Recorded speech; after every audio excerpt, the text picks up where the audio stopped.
Hello and welcome back to the channel. So you're probably wondering, why are we sitting in front of this beautiful piece of furniture? Well, that's because today's video is something very different from anything I've ever done before. I am working on kind of forcing myself to do a sort of creative design project based off of random commercial patterns. Okay, let me explain. So in this drawer is all of my commercial patterns. So we have Butterick, McCall's Simplicity, the works. And what I'm going to do is I'm going to blindfold myself and I'm going to get to choose 5 patterns from here.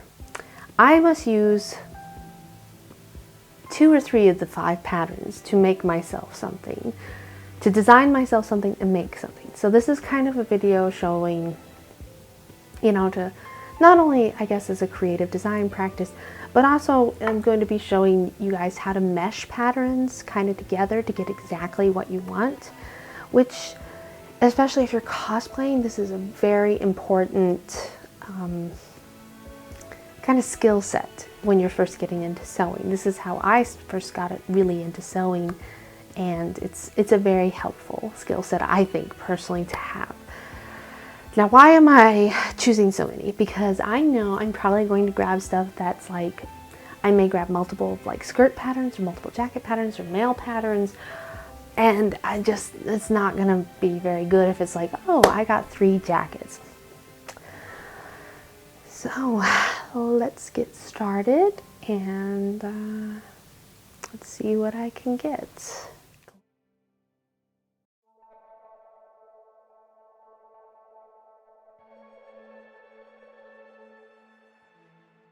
All right, let's see what I got. It was you, wasn't it, Takeshi? Little stinker, little stink bug. I guess I won't know until I see the footage, but I'm pretty sure it's him. Oh dear.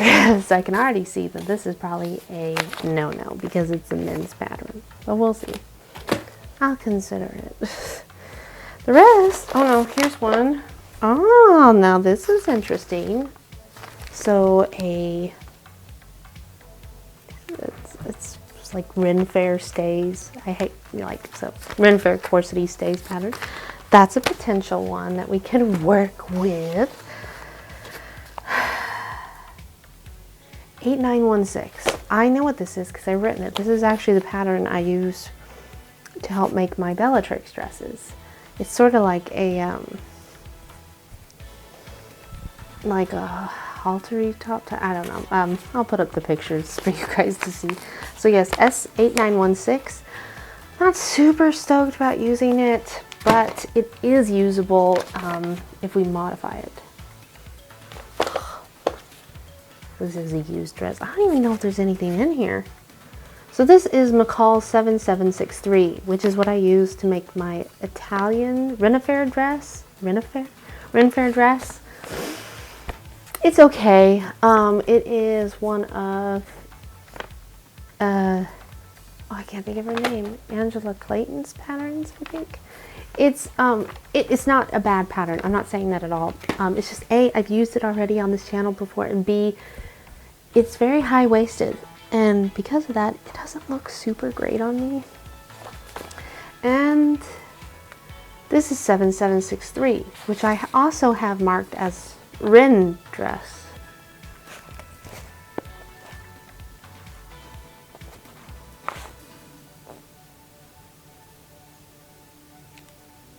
I got the same pattern twice. So I somehow managed to pull literally the same pattern twice, which is bad because I was supposed to pull 5.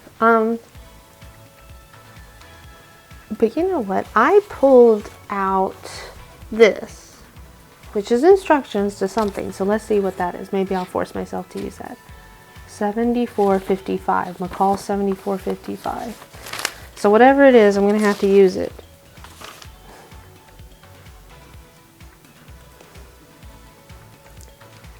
It's a Sailor Scout thing, isn't it? It's a Sailor Scout pattern, I think. Interesting. I think we could work with this. So I'm going to, I don't know if I'll use the, this is why I don't leave this drawer open. So I don't know if I'll use this one, the one that I said was the one I used for to alter for my Bellatrix dress, the S8916, but I'll keep it handy. I will not be using this one because it's a men's pattern, but I'm definitely using the other three. So let's go ahead, head upstairs and start designing something. And I already think I have a pretty good idea of what we're gonna do. All right, let's go. No, you are not playing the pattern picking game. All right, here are our three patterns. So, I've been kind of brainstorming some ideas, and I'm going to use this pattern as 100% like inspiration to move to these patterns, which, if I didn't say it already, I'm going to be doing a Sailor Moon like Renaissance dress, or maybe even a little more on the lines of Elizabethan. But yes, the real problem here is how to incorporate each pattern into it. And I will definitely have to kind of probably make some stuff myself.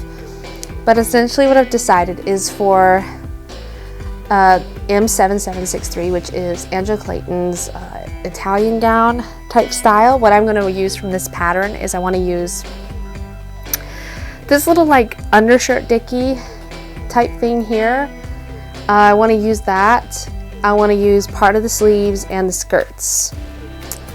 Then for our Sailor Moon pattern, I hate to say it, I'm mostly just using this as inspiration for the idea, but I am still technically using one part, which is I will be using the puff sleeve design. So I'm still technically using some part of it. And then finally we have our good like wannabe stays or corsets from Butterick, and I'll be using this basically this will be my bodice, because I can't use this bodice because it's for stretch fabrics. I don't want to use this one because it is just way too high-waisted, and when you have those in consideration, this is the best option, and I have to use it anyway. So yeah, I'm going to be using this for my bodice to kind of give me the more elongated mock Elizabethan Tudor type style. So I am technically using a piece from each of them, but we're going to kind of go off a little bit and make something of our own. So now let's go ahead and grab a drawing pad and design what our Sailor Moon Renaissance dress is going to be. Exciting brand new notepad for this project. So yeah, I guess let's just get started on it.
Okay, so let's talk about this concept and what we have color-wise.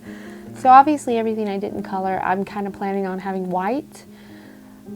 I do plan on heavily relying on trim around the sleeve area, and I feel like because it's not drawn on, it looks really plain, but I've seen some really interesting portraitures where like they have all this like braided trim all like that and everything, or even seen like crosshatch trim like that.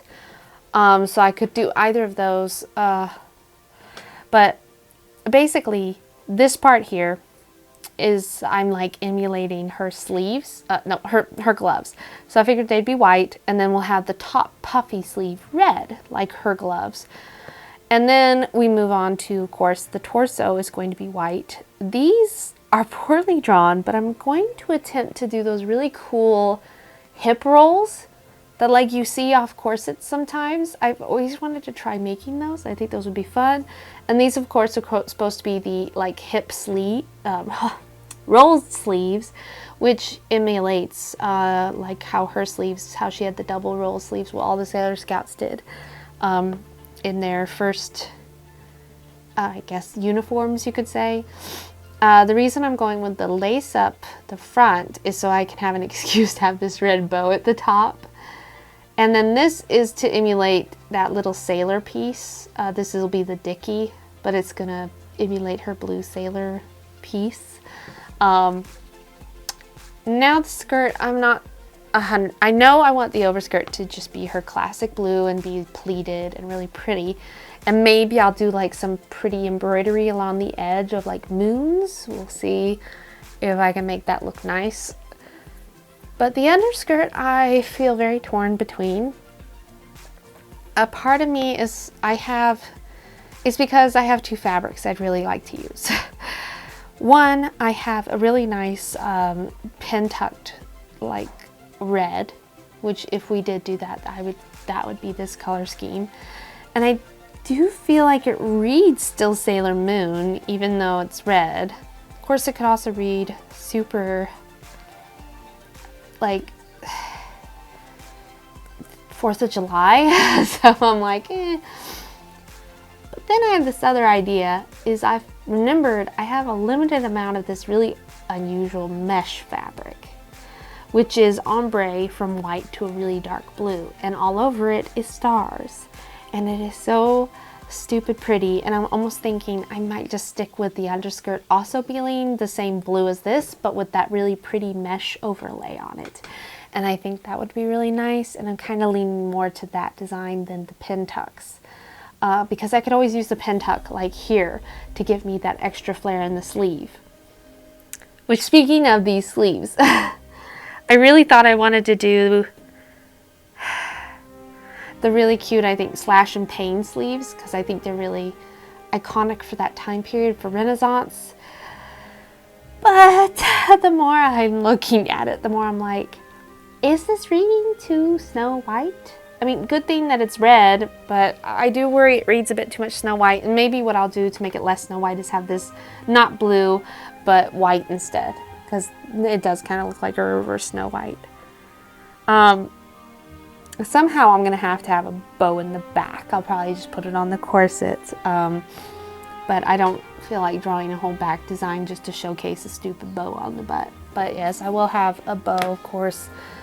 And then I have a really good idea for the hair as well, but let's get the dress done first and wig later. But I think this is a pretty good starting point for us. Like I said, I feel like the sleeves will look a lot nicer once, you know, in real life, hopefully, because I'm gonna have a lot more detail. Yeah, I think this is the only part here that I'm gonna change is the underskirt. I think I'm just gonna change that. So I think for us to start out with, because I'm concerned about, I'd love to do the skirts first because they would be super easy, but I can't, because obviously in this pattern the skirt I think is made to go kind of higher up on the waist than I'll be needing it to, so it will end up too long, which is fine. Obviously, can't do the sleeves, so that leaves us with the hardest part to start with first, which is our corseted type bodice. Oh boy. Now, since these are stays, they're supposed to have this whole like, oh look, and I'm not going to do that. I'm going to make them solid. Ooh. Oh, maybe I should go with style B.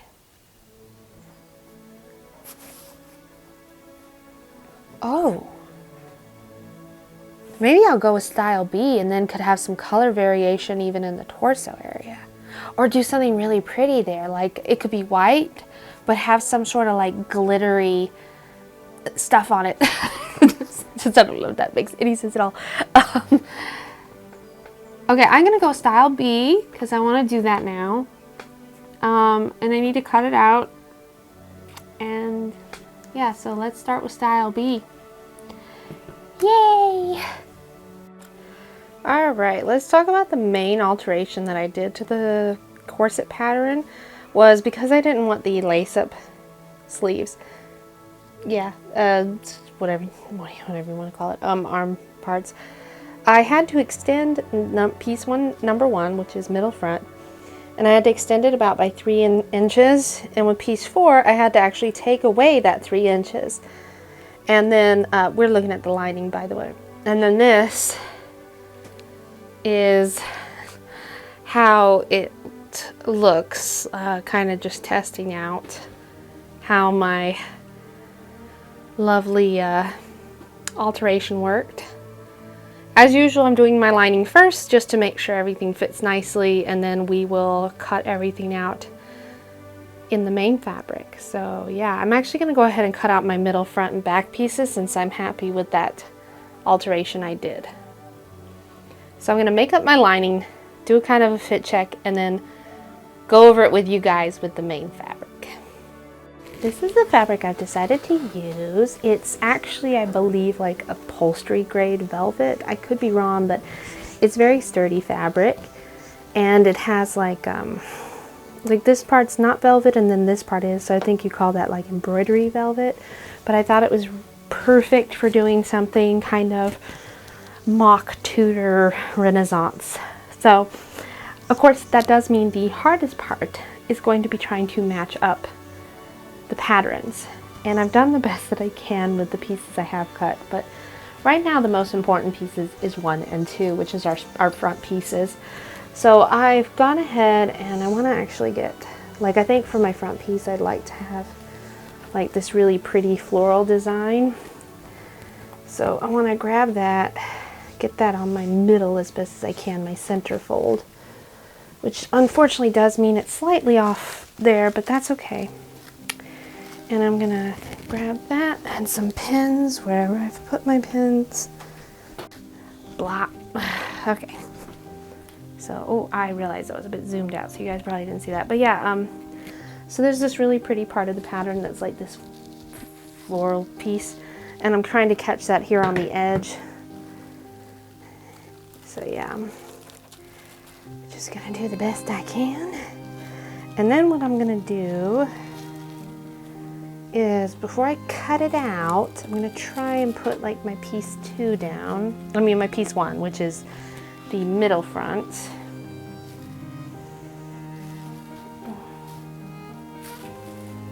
I don't know why I would have ever thought that. So I'm going to go ahead and use my altered piece. And again, like I said, this is not going to be an easy task because it is a curve. All I can do is kind of that. So I sort of, that was the strangest sounding vehicle. Sounds like a big mosquito. But yeah, so this is how I'm going to try and cut it out to the best I can. That's always a problem I find when I do like corsets or stays. If you're trying to match up the pattern, it's really hard because there's so much curve going on. I also have to keep in mind that I made my piece a little pointier, which is fine. There, look, woo, fixed. Okay. But yeah, okay, let's go cut everything out.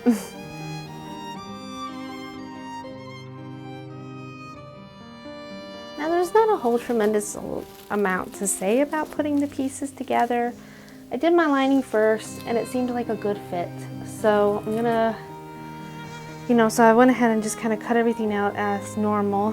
And I like to start from the front piece, which is piece 2. Just open it up.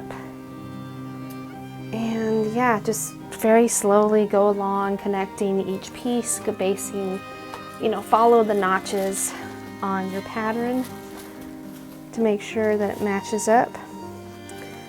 Now I know that we are going to run into a problem because I kind of saw it coming, and sure enough, the problem did happen, which is my arm side or my armhole area is too tight for what I would prefer. And I'm gonna have to like cut it open a bit, which is fine. It's not a huge deal. But yeah, so I'm just gonna go ahead and start a montage of me sewing all the pieces together. Exciting!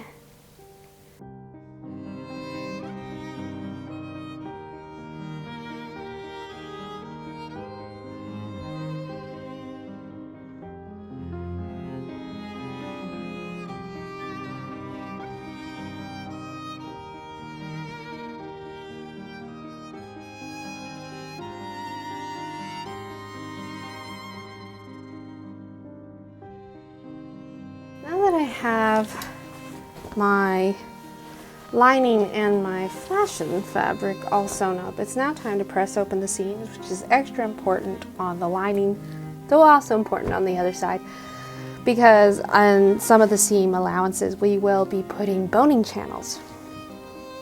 Full disclosure, I'm actually not even going off of the pattern instructions for this pattern, which I know I should be.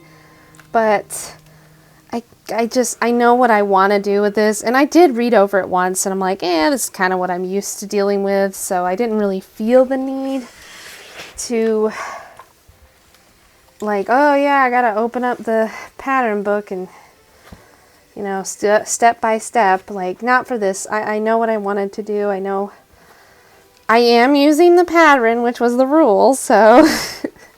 just I'm using it my way. But yeah, I'm going to go ahead and press open all these seams, and I will pick which seams I want to put my boning in. I don't want like a super structured thing. I want it to be able to just hold its shape and slightly knit me in. That's kind of my goal, honestly. And if you are having issues like I am with these curvy parts, you can always use your ham. Haha. Also, fun fact, I know you guys, if you've been watching my channel for a while, have seen me use this coutil. It's like a beige coutil on, oh my gosh, how many projects now? It's got to be pushing at least like 5. This might be the 5th or 6th one. So fun fact, this is it. This is the last of that coutil, and I'm so happy how much I got to use it for, because whoa, was it expensive. I can't even remember where I got it from at this point. It might have been off of Etsy, actually, a corset supplier off Etsy. But yeah, I don't know, I just wanted to share that with you guys. So you will never ever see this hideous beige colored coutil again.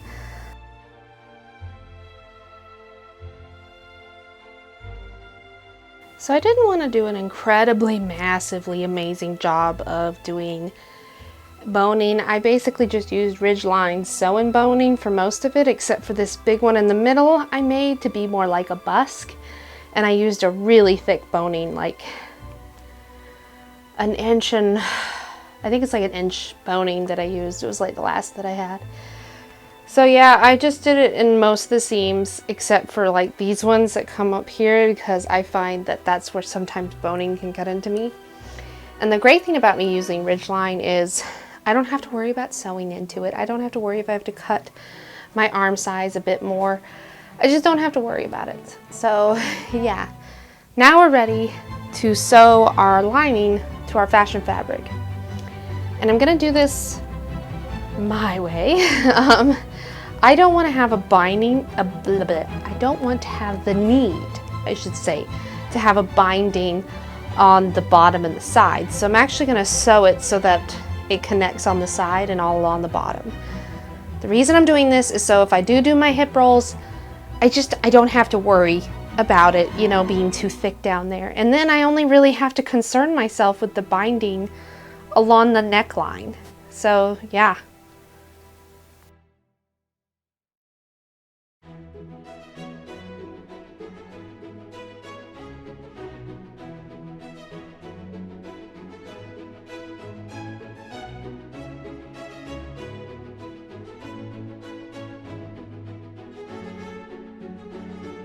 Now it is time to move on to the next part of our creation, which is using McCall's M7763 pattern, which means the skirts.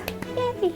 So I've decided, even though this pattern has the skirt attaching to the bodice, I'm actually going to have it totally separate from our bodice.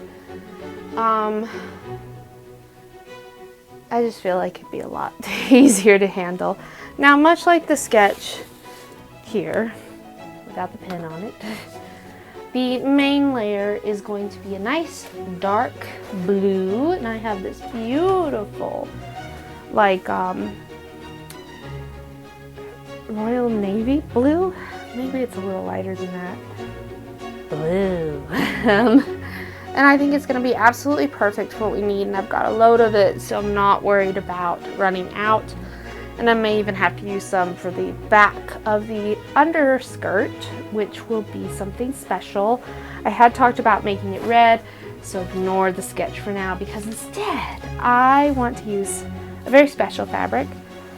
First off, I have the same brand of faux taffeta, but in like a cobalt, which I really like this color, and I feel like on the camera it's coming out really, really gray, and it's not gray, it's just a dull blue. But I want to use this overlay, this as an overlay fabric, which is this really beautiful ombre mesh that has like, it goes from white to like dark, dark blue, and it has like little silver stars and moons. I just think it's so pretty, and I think it's absolutely perfect for what we need. So yeah, that's kind of the plan. I guess now I'll go cut all that out, which, yes, I am going to do off camera because these are big pattern pieces and I'm going to be hobbling around on the floor to do it. So, yay! Let's go cut some fabric.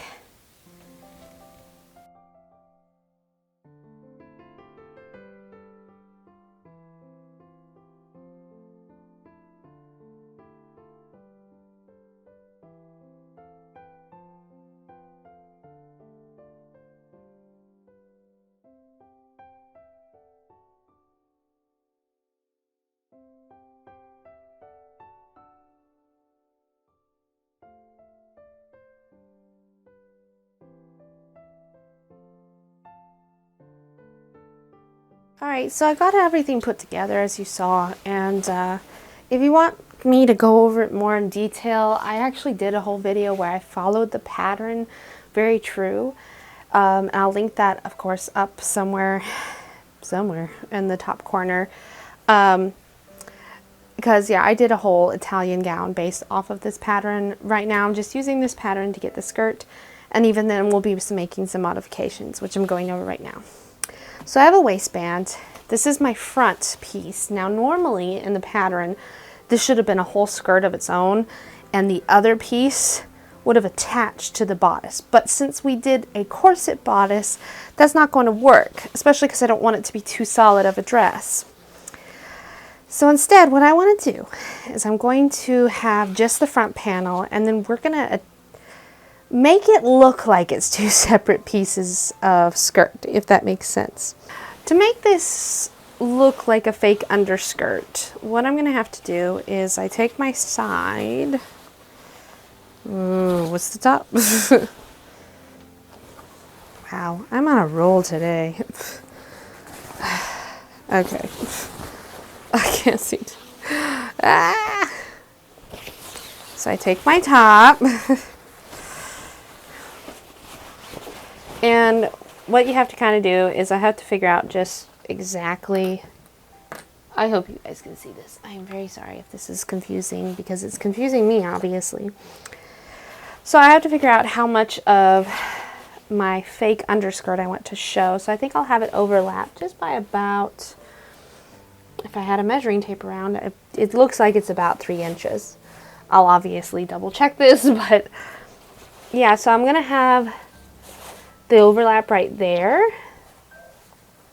So what I would do is on the waistband, clip it just at the beginning. And we're gonna leave them detached until we have the waistband all connected. Now I'm going very unhistorical, and I will actually have a zipper in the back, so I'll have to have so my back piece has a slight slice in the center back area for the zipper. I feel like I'm making no sense right now. Now the hard part is I now have to pleat all the way onto this waistband, making sure too that I pleat even onto the underskirt, if you will. And I'm going with pleats because, like I said, this is supposed to mimic Sailor Moon's skirt, the blue part anyway. And of course, she has a pleated skirt. So I hope any of that makes sense.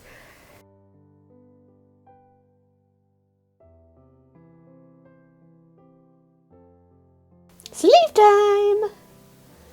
That's right. So we are on to our, I guess, the Sailor Moon pattern. Basically, we're going to be using the very sleeves that she actually has in the picture here, the puff sleeve, which is sleeve 7, I believe. And we're going to use this to help create those slash and puff sleeves, or the pane and puff sleeves. I don't know if there's a difference between those two. I actually think we're doing the pane ones, not the slash and puff, come to think of it. Yes. So like in my picture, I will be going with, I'm actually going to have the underneath as blue, and then I found that I have this really pretty red velvet trim that I'm going to use as the pane parts, and we're going to also decorate them. This is definitely, I think, like the meat of this project. This is where all the fun details are going to come into play. So I'm going to go ahead and find out the pattern piece where they are in here. So yeah. So I found my piece 11 and cut it out. I'm going to be using the blue silk taffeta that will be used as well for, of course, the main part of the skirt. And I'm just going to go ahead and cut it out and iron it, and then we will discuss about the, I guess, the ribbon parts. I got to make sure that that ribbon there isn't too wide, and of course I'm going to do some decorating because that's the fun part here.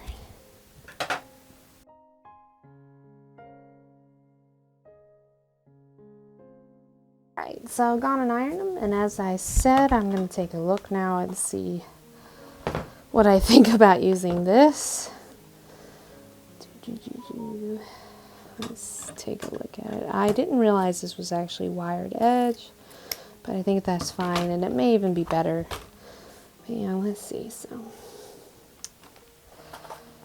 I think it's good. I think it is a little on the darker side of red than I would have preferred, but since we have basically no red anywhere else, I think it's going to be okay. Still slightly concerned it looks a little Snow White-ish, but maybe I just can't unsee that now.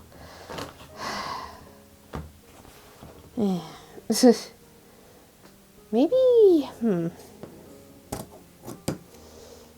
So I actually think that looks okay. I don't know how, can you guys see that? Yeah. Like if I had 4 panes, I think that's okay. I do worry. It's looking a little too reminiscent of Snow White. I will be putting some gold detailing onto the pane part, or the ribbon part. We got some different golds that I could use if I could get them open. Seems to be proving more difficult than I expected. So I've got like I could do that. Ooh, that's nice. And then I got this one that's like got gold with red in the middle. I like that a lot though. That looks really, really nice. That actually kind of makes it look less Snow White. Ooh, I could even do like that and have those on the side. Oh, that's pretty. Oh, that's pretty. Look at that. And that actually makes it a lot more glamorous. I quite like that. And then see, what I'll do is I'll incorporate some of this gold trim into the tight sleeves as well. But yeah, yeah, I like that. Yeah, I like that a lot. I think that's what I'm going to go with. Some experimenting. I realized and understood now why Angela's Clayton's pattern, the Italian gown, had a whole solid sleeve underneath the puff part, because you have to have something to build your puff off of. So basically everything I thought I was going to do for how to put it together, I realized it was totally wrong. So instead, I'm going to go ahead and also now cut out my base, which is, as I had planned, would be a nice white taffeta with a little bit of gray cat in it. And yeah, so here we go. Here's that white taffeta cut out. And yep. Okay, so before we continue on with the sleeve, I wanted to discuss that I played around with it, and I have made one complete sleeve just to see if I was doing it correctly and if I actually liked the color scheme. And I quickly realized that I definitely did not like having it as a blue base with red ribbons over it. It just, I couldn't get over the fact in my head. I kept thinking Snow White, Snow White, and I didn't want that. So instead, I have decided that, remember how I told you guys for the underskirt that I originally drew red, I had this really pretty silk pin tucked dupioni. So I've decided that is going to be the base, and then I shall have the darker red ribbons over it to be the panes, and of course the rest of the sleeve is white, and I decided on doing some gold trim. So this, in a minute, I'm going to show you how we get to this, but I'm going to show you how we're going to make these sleeves. Can you guys see that? These sleeves. And they're so pretty. I'm super duper excited with how they've turned out. And I think I definitely made the right decision on going with red on red. I actually think it looks better, especially because this is a darker red, and then we're putting the gold trim on top of it, which I just think it's nice. With all the trim I have, I think it really tied everything nice, because like this trim is the trim I showed you guys earlier that's gold with red as well. And then of course we have the gold on top of the velvet red the ribbon. And then to match it up, we have a nice matching gold on the sleeve. So you probably can't see it in great detail, but that's fine. I just wanted to show you guys my decisions and the alterations we're doing. Now we're going to actually go through how to make that sleeve, because I've got to make another sleeve, because yes, there's two sleeves. So let's go and do that. We're going to start by decorating our burgundy trim. I'm going to call it that. So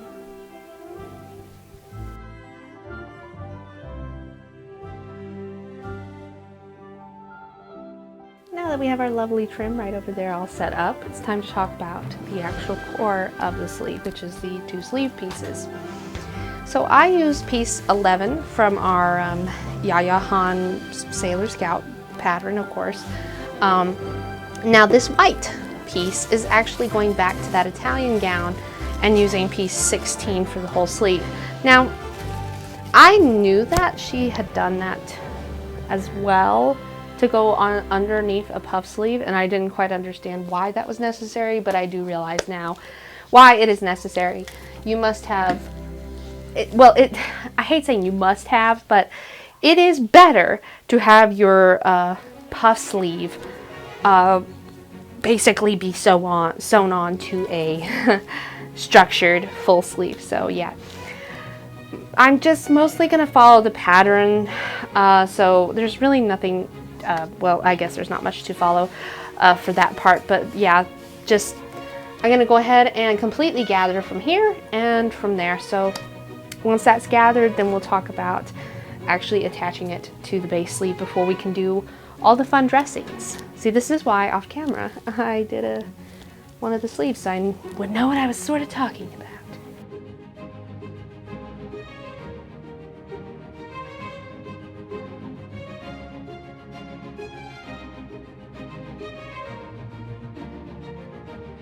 So I hope you guys can see that decently. I'm doing my best.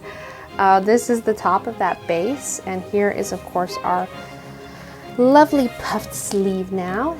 I'm going to grab my pins, and basically what I'm going to do, also I decided I wanted the stitching, like the three-dimensional stitching on the pin tucks facing outward. I won't lie, I don't actually know if that's the proper way to do that or not, but that's how I wanted to do it.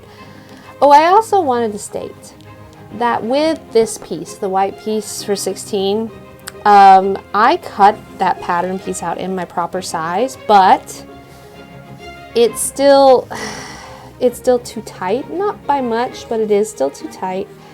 And I had to go back and recut it with like probably an added 1.5 inches, if I'm being totally honest. I think some of that might be because I think if I had cut it in like a cotton that has a bit of give to it, it would have been okay. But cutting it in a faux silk or even a real silk, no. Now obviously because we are pattern meshing, you're going to see that this doesn't always quite want to line up perfectly, but that's all right. We just do our best and make it work. Obviously it works well enough that I got it to work on the other thing. But yeah, I'm just gonna go ahead and pin this on the top and the bottom. I'm obviously going to have to pull some of my pleating because I don't know why I didn't pleat this as well as the other original, so I'm gonna have to do some more manual work on that. But yeah, so now if you're wondering why did I let there be a raw edge at the bottom, because remember how I said there's a trim that runs along there? That's why. Basically I'm gonna have a lot of, like I have even ribbons ending on the white part that come up and meet there. So basically that last trim is just to affect an edge finisher. If you mimic this for some crazy reason and you want to finish that edge off first, by all means go ahead and do it. I just was genuinely a bit concerned about doing that because I actually was worried that if I did that it would not hold a nice gather, if that makes sense. I'm going to go ahead and do the top though off camera because this is proving to be quite annoying. And then we'll sew this in place and then we get to do the fun part, which is all the trim. Now the next step is going to be adding our ribbon trims, which we just set up. But I wanted to talk about, again, emphasizing why this is important. You can see now, like, because I built it off of that, see how it has that nice puff to it. And that's going to help keep it structured. I have seen people put like another like sleeve inside that's like usually made of tulle or organza. I chose not to because when I was playing around with it, one of them made too big of the difference and it looked kind of stupid, and the other one made no difference, so I just decided it didn't need to be done. Now back to our ribbon trim. I do believe I said I was going to do 4, but I decided that it looks best with just 3. And it's really important to kind of have this all set too, because now I know, like, mine were cut massively because I was cutting them to fit the flat pattern. I'm like, oh my goodness, no. But yeah, so basically I want one here at the top. And I know, like I said, it is a little sad because yes, I am losing some of that trim I put together, but this is what it was for. I've also got loads of this velvet trim, and literally the gold trim was just for this project. So there's no real wondrous technique. I'll just be stitching it down once I get them where I want them. What I did with the other one is, like, I kind of pinned them in place, played around with it a bit to see if they looked good when, like, 3-dimensional, if that makes sense. And yeah, and then I just stitch, stitch, stitch, stitch, stitch. Wow, rocket science. I feel like explaining it, it does, you know, it's like, well, that seems kind of simple. But at the time when I was first figuring this out, I was like, what am I doing? This really is rocket science. But as I said, I hope, it looks so beautiful. I hope you guys, I hope the camera is picking up how rich the color is. I think it is, because it's stunning. Trim is going to be on the white portion because I didn't like leaving it blank. And what this trim is it's just a really, it's this golden trim that's like sort of braided looking, and it has like white ribbon, I think, running through it. It's very small but fancy for its size. And basically what I'm doing is making it just crisscross. I'm trying to line it out. I tried to bleed on my project apparently. I want to make basically 3 X's.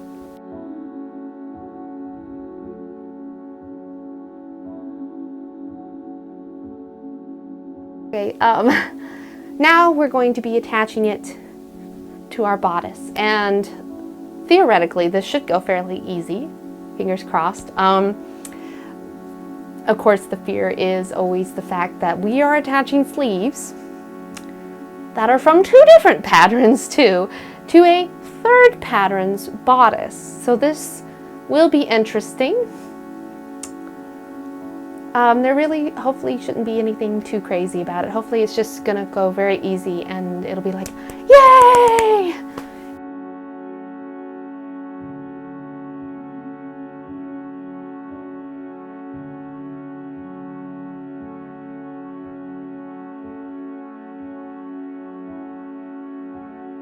So let's talk about all the extra trim that we are now going to be doing on our bodice. It is, I think it ended up all going pretty darn well together. I am so glad I chose to go with red on red. I think it's just so much better. Now I did want the bodice to actually lace up in the back with, I had this really pretty red ribbon that had like blue silvering around it. Speaking of, let's go ahead and look at the back. So as you can see, I don't know if you can see that or not, but that's how well it blends in. See, I got this like pre-made stuff that you can lace up, and unfortunately, just like it seems, that's the main curse I have suffered from this outfit, is that I cannot seem to find things like trims. But I do have the blue version, so that'll be fine, I guess. If I really hate it, I can just go and buy the red ribbon later. But that's not what we're really wanting to talk about now, is it? So for the top, I thought it'd be nice to also kind of do a sort of salute to her Serenity dress. I also own stuff already that was meant to be kind of used on the Serenity dress, but I haven't made it yet, or may never will. So I have these 2 interesting things. I had like these really pretty gold oval embroidery things that we could use. But I also have something even jazzier. Now, what I like about the gold is it does match up well with that. But I also have these, which are extra sparkly. And these are circular. So I could, and maybe I could even do both.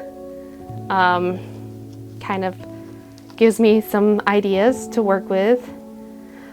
I think what I worry about using this one is a couple things. Like, it has the sort of like diamonds on it, and I do worry eventually over time those will pop out, and I'm like, oh, that's awesome. And I also feel like they're too small. Like, does that make sense? Like, the gold one is nicer because I feel like it actually is more size appropriate. Like, I feel like I'd have to do a bunch of these if I did decide on that. But yeah, that's just something I'm gonna have to sit down and think about. Now, whether I really wanted to do this too, which is which I wish I could have found a gold one, but I have like a silver moon, and I want to put that definitely in the middle on top of whatever gold design I end up choosing. So like, we'll just pretend like that for now. And then I was gonna have two on either side with these in the center to represent the original 5 scouts that we had, because I have red for Mars, which I think looks like orange, but it's red.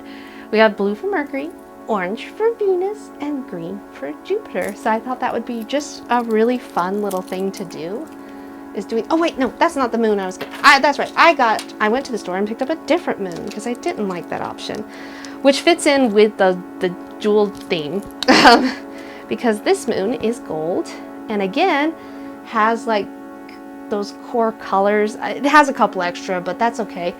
I can only do so good, guys. Like, so I was actually going to do like just have this hanging maybe from the center, though now that I'm looking at that, I'm like, it's totally invisible, so maybe I'll just make it a necklace. But incorporating moons and such, that's, so after some careful consideration, I think I'm gonna go with just having the gold and then the emblems, because when I try and do the rhinestone thing and layer it, I feel like it's taking away from the emblem. Like, I think it looks more interesting like this.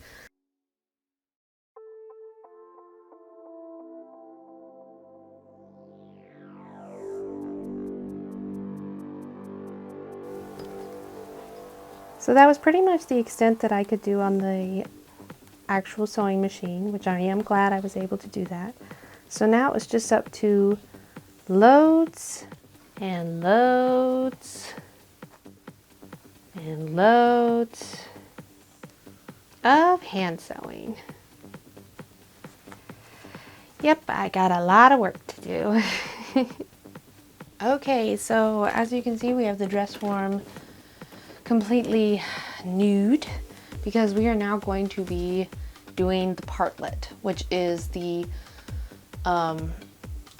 part of the design that's supposed to emulate the sailor collar. So it'll be blue. Maybe we can do some fancy stuff as well. But yeah, so I'm gonna go ahead and do that. I got some scrap white cotton to make my partlet pattern, which, thank you, Facebook historical sewing groups, for helping me find out the name of what that was, because I was like, is it a dicky? Is it a chemisette? Like, this is not my time period that I'm usually normally accustomed to, so thank you, Facebook groups. It's a partlet. So yeah.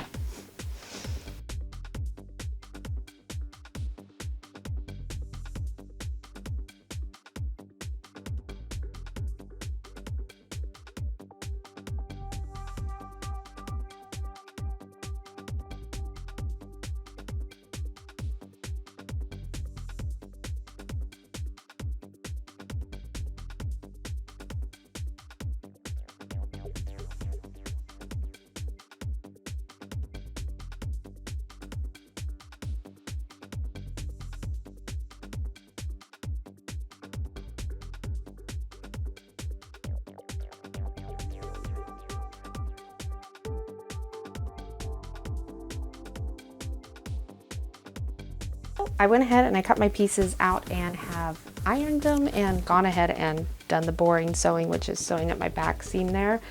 So it's just a partlet's fairly simplistic. It doesn't even have to connect. If you were like watching me when I was drafting it, it seemed like, oh, there's not enough room on the side. And you're right, it doesn't have to have room on the side.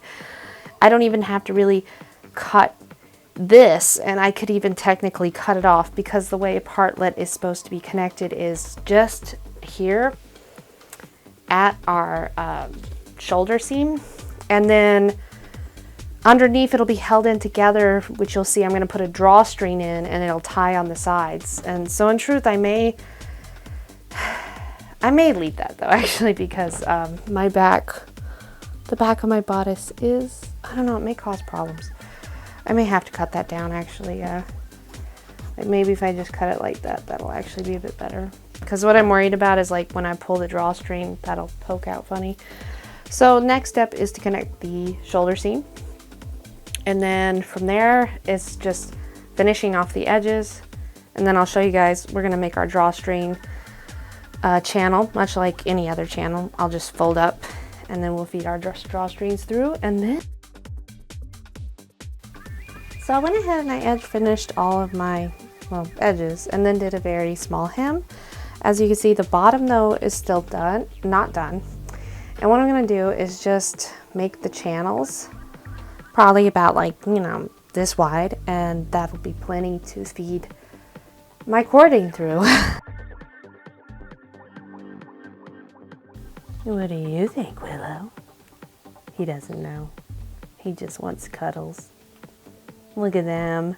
Look at this ham. He knows how to be cute and how to get in the way.